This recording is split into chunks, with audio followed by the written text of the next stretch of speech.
Good evening, I'm Bo Williams and welcome to the 7. Let's get a look at the big 7 stories right now. And topping the list for us tonight, a big change as the search continues for an escaped inmate.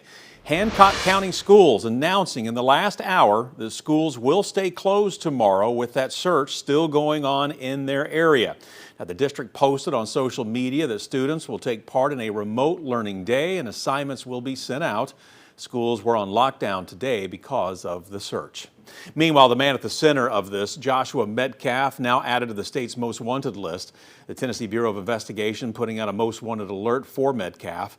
Now a $2,500 reward is being offered for information leading to his arrest. Now take a look at his picture here. He's 5'7", 180 pounds, brown hair, brown eyes.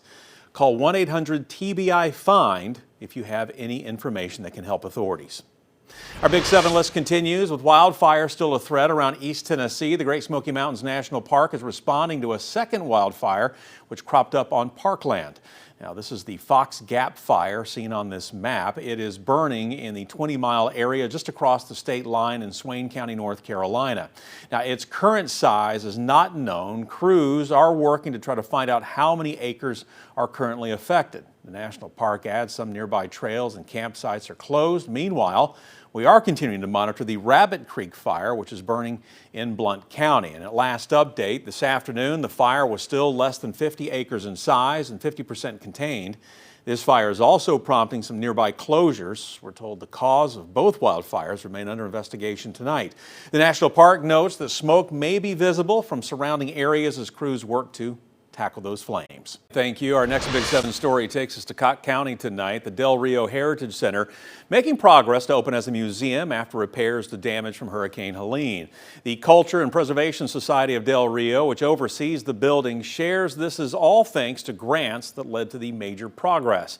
Again, the society was founded to save the Del Rio Baptist Church after a storm blew it off its foundation. Now, the new Heritage Center was built on that site. Construction began in 2013 and a $68,000 capital maintenance grant in 2024 moved the project forward until Hurricane Helene caused damage. After the storm, the group received an additional disaster relief grant of more than $85,000 for cleanup and repairs. Now the museum is closer to completion, ensuring that the community will continue to learn about Del Rio for years to come. We got a total of about $140,000 for grants, and it was an amazing help. We didn't have a lot of money. We are not the richest community, so we do rely on donations, on membership fees, and we just needed to find something. So the grant was going to be a large help even on its own, but then with the flood and the other grants come in post-flood, it helped. It got us where we are. Kipe says all that's left to do is putting up the brand new sign, some electrical work, as well as the purchase of a smart TV to help share the history. Our next story is a push for action to help people in the community save money. Anderson County leaders urging lawmakers to push back against a natural gas rate hike. County officials say East Tennessee natural gas raised transportation rates by 123% and storage rates by 178% late last year. Increases, they argue, place a heavy financial burden on customers who have no alternative supplier. Now, Mayor Terry Frank says local utilities are formally challenging the hikes before federal regulators, calling the timing especially difficult during severe winter weather and rising energy prices. Members of Tennessee's congressional delegation have also raised concerns asking federal regulators to ensure the new rates are fair. Anderson County is encouraging affected customers to contact their representatives as the dispute continues. All right, next for you, this story deals with funding uncertainty. The HOPE Scholarship gives Tennessee high school graduates a little extra money so they can get their college degree. The scholarship is funded entirely by the Tennessee Lottery, and according to the Tennessee Higher Education Commission, lottery revenue has fallen $90 million over the past year. Now, the Boyd Center for Business says people are increasingly likely to bet on sports rather than play the lottery, and while sports betting platforms pay state taxes, prediction markets like Kalshi and Polymarket do not. Now, prediction markets allow people to bet on the outcome of, say, an event, right? Not just sports, but Boyd Center Director Don Bruce says many of these bets are on sports, and it hurts the state's ability to collect tax revenue. A lot of sports wagering activity, in quotes, has been moving to these predictions platforms, which are not registered in the state of Tennessee. They're not playing by the same rules. They're not required under federal law to be registered for sports wagering, but the wagers look and smell and feel exactly the same. They're just taking place on a different platform.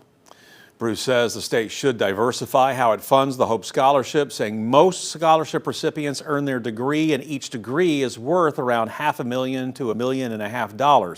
Also, the funding itself is relatively minimal compared to the economic value created. Up next, a law enforcement officer finds himself in trouble with the law. A Sevierville police officer is on leave after he was arrested Sunday. Sergeant Deweese Milliron faces 1 count of misdemeanor assault, according to a booking sheet obtained by 6 News. A Sevier County Sheriff's Office spokesperson said the full report has not yet been released because of the involvement of juveniles. A Sevierville spokesperson adding that Milliron is currently on paid administrative leave pending the outcome of an internal investigation. Tonight's final Big 7 story is an arson arrest stemming from a fire at a downtown Knoxville restaurant. The man is now facing arson charges, as a matter of fact, after a fire behind a popular downtown Knoxville restaurant at Cafe 4, and it happened this morning. Fire crews were called to Market Square a little after 6 this morning after reports of smoke.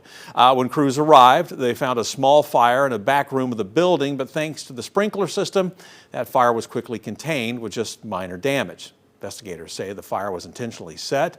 Surveillance video from the area helped identify a suspect. 36-year-old Stephen Spencer was then later arrested on Locust Street. He is now charged with aggravated arson and unlawful drug paraphernalia.